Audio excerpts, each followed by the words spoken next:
guys, so since everyone's so busy these days, I'm gonna explain to you how the dairy industry works in 5 minutes. Like other female mammals, cows only lactate, or produce milk, when they're pregnant or have a newborn to feed. So the dairy industry inseminates or impregnates cows starting at the age of around 12 months over and over and over again so they keep making milk. And it's a rather routine process. You see, first the industry jacks off a bunch of bulls, sometimes using a hand or help from an electro-ejaculator, which is basically a giant cow dildo that goes into the anus of the bull until he blows. And that semen is collected and then inserted into the vagina of a female cow with a long tube, usually while she's confined in what the industry calls a rape rack. And sometimes they put their fist right into the anus of the female cow, you know, to loosen the area. To make the process as effective as possible. What are you feeling for in there when it's a bit jumpy? I think I would be if someone did that to me.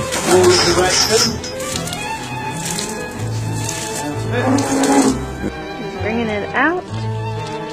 He massages a little bit just to relax everything and help that semen go where it needs to go. You must be responsible for a lot of cows. Yes. And when that baby cow is born, it's pretty much immediately taken away from its mother and locked in a crate. Because if it stayed around mom, it would drink her milk. And that shit's for us.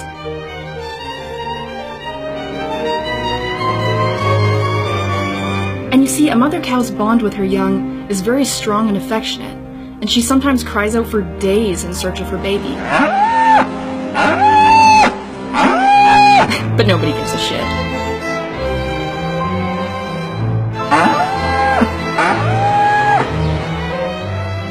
If the baby's a male, his throat is slit and he's sold for veal. And if it's a girl, she's raised to be a milk machine like mom.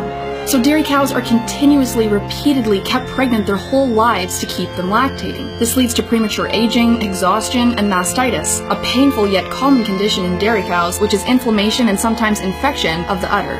Pus and blood in the milk of dairy cows is also common, so it's usually filtered. But not completely, because in Europe, Australia, New Zealand, and Canada, up to 400,000 somatic cells are legally allowed in every milliliter of cow's milk. And in the United States, 750,000 somatic cells per milliliter. In Brazil, 1 million. And somatic cells, most of which in this case are white blood cells, are the same thing that erupt on the top of a big zit. So you could call it pus.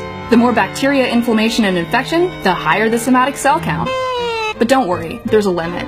And when a dairy cow is finally too physically and emotionally exhausted to continue on, she collapses. These cows are called downers, and they are dragged out by whatever means to be killed and sold for beef.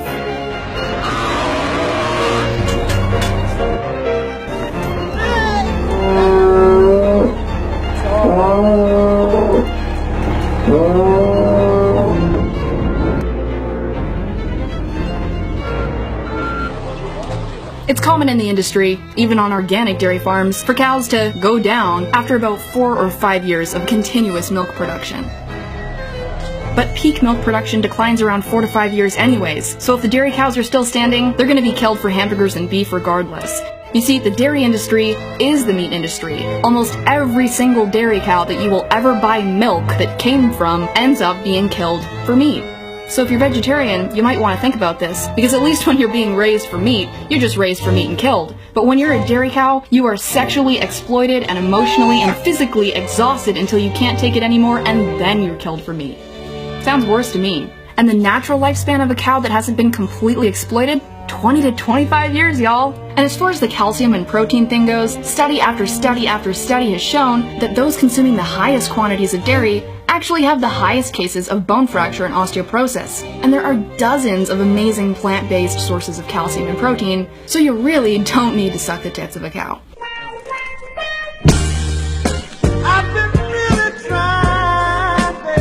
I mean, the dairy industry has wormed their way into education systems, nutritional programs, and media to convince us that we need to drink milk. But when you're in school learning about how good milk is for you, that's not because there was a panel of people who care about your health that determined that. That's because the dairy industry paid lots of money for you and your children to hear that message in school, and on TV, and on billboards, and magazines, and for your doctors who don't have to take more than a few hours of a nutrition course to tell you to drink your milk. You see, rhino milk is for baby rhinos. Dog's milk is for baby dogs. Cat's milk? For baby cats. Rat milk is for baby rats. And cow's milk is for humans? No, it's for baby cows. And vegans are crazy? dairy is Fucking scary.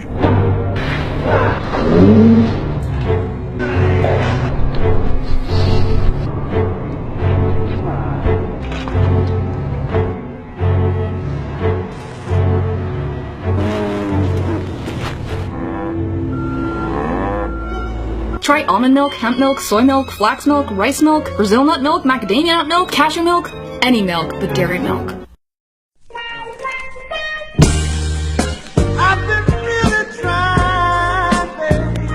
She's got a nice, beautiful slick coming out.